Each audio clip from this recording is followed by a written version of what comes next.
بسم اللہ الرحمن الرحیم۔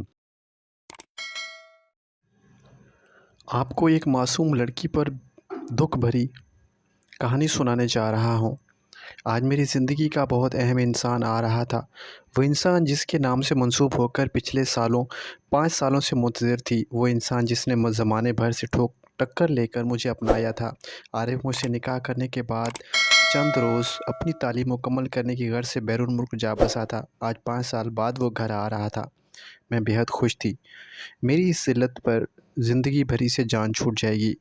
میں آرام سے بیاہ کی شہزادیوں کی طرح رہوں گی۔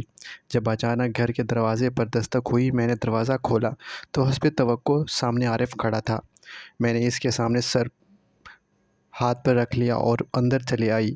وہ ہمیشہ سے بڑا مؤدب ثابت ہوا، خاموشی سے مہمان خانے آ کر بیٹھ گیا۔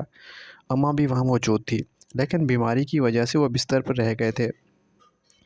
میں عارف کے لیے چائے بنا کر لے آئی تو وہ ہمارے درمیان سے رسمی سلام و دعا کا تبادلہ ہوا۔ اس کے بعد وہ چائے پیتے ہوئے میری جانب بہت گہری نگاہوں سے دیکھتے ہوئے رہے، جس کے ساتھ میں مزید سمٹ جایا کرتی تھی۔ لیکن آج اس کی نظروں میں ایک عجیب سا احساس تھا، نہ جانے وہ کیا تھا، میں سمجھ نہیں پائی۔ مجھے دیکھتے ہی ایک دم بولا، آنٹی سنا ہے آپ کی بیٹی بہت اچھے شعر پڑھتی ہے، میں بھی سننا چاہتا ہوں اگر آپ کی اجازت ہو تو۔ عارف کی یہ بات سن کر کہنے کی دیر تھی کہ ایک دم چونک سی گئی میں، مگر میں نے جذبات کو قابو کرتے ہوئے کہا، ایسی تو کوئی بات نہیں۔ اماں نے میری جانب دیکھا اور بولی، تمہارے شوہر ہے، کوئی فرمائش کر رہا ہے تو پوری کر دو۔ اماں کی بات سن کر میرا دل مٹھی میں آ گیا۔ عارف کی نظریں متواتر میرے چہرے پر مرکوز تھیں، جیسے وہ میرے چہرے کے تاثرات پڑھ رہا ہو کہ کچھ کھوج رہا ہو۔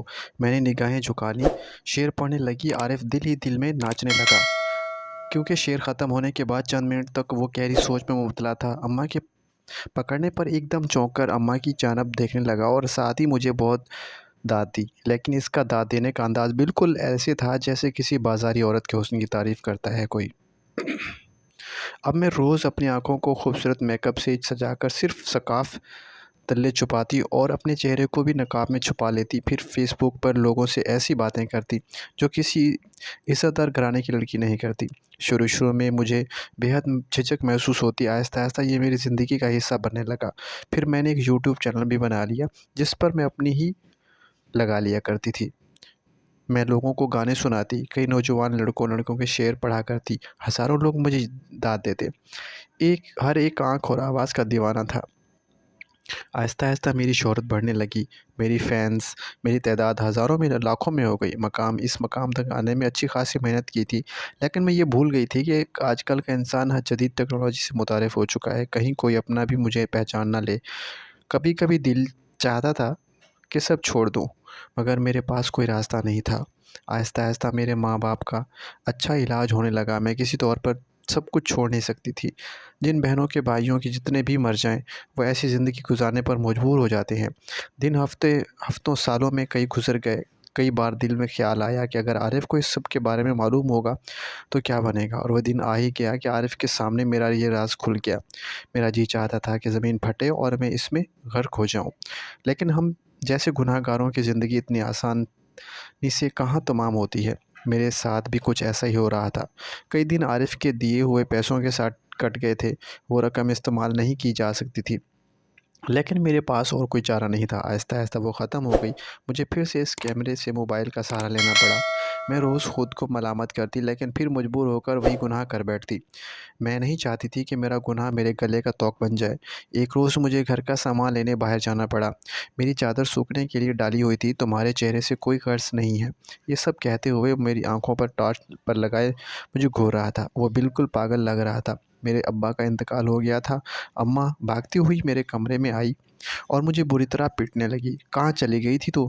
تیرے باپ تیری یاد میں موت کے منہ میں چلا گیا؟ اماں کی حالت دیکھ کر مجھے خود پر غصہ آنے لگا۔ تھوڑی دیر میں محلے والے بھی جمع ہو گئے تھے، مجھے سوالیہ نگاہوں سے دیکھ رہا تھا۔ ظاہر ہے مجھے لوگوں کے اس سوال کا بھی جواب دینا تھا کہ رات کے اس وقت گھر سے باہر کہاں گزار کر آئی ہوں۔ میرے ابا کی چارپائی اٹھا کر قبرستان کی طرف لے جانی جا رہی تھی۔ اور میں وہیں زمین پر بیٹھ کر زاروں قطار خاموشی سے آنسو بہا رہی تھی۔ اماں نے مجھے روتے ہوئے پیٹتے ہوئے وہاں سے اٹھا کر کمرے میں لے آئیں۔ انہوں نے مجھے بتایا کہ رات کو ابا کی طبیعت خراب ہو گئی تھی اور تم گھر پر نہیں تھی۔ کھانستے کھانستے ان کی جان نکل گئی، یہ کہہ کر ابا پھر سے رونے لگی۔